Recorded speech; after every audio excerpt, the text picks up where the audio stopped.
He was at this moment. He knew he fucked up.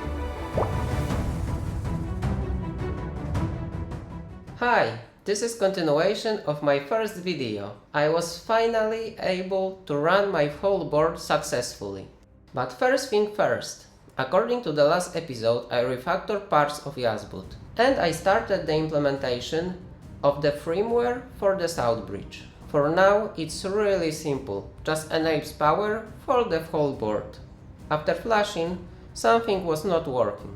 And I saw that some pins may not have been soldered well, so I took my soldering station and fixed them up. The board started to work, but the result you saw in the intro. Let's try to figure out why that power supply delivers more than 5 volts. If you look carefully when I keep the measurement probe far from one of the resistors, I see 7.6 volts on its path. But when I put it closer to the resistor, I have 5 volts. It seems there is another connection problem. Let's try to solder that resistor again.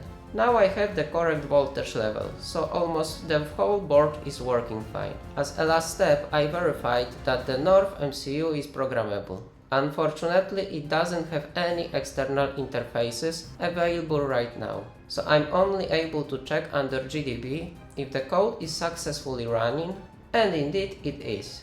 I also updated my Renode simulation to create a multi-node simulation that covers both the North and South MCUs, where the North MCU is enabled by GPIO driving from the South, exactly as on the real hardware.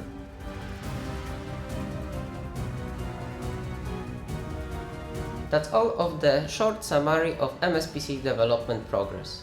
Since I have working board, in the next episode I will create a custom physical interface similar to SPI to connect the North and South MCU using the Raspberry RP2040 PIO peripheral.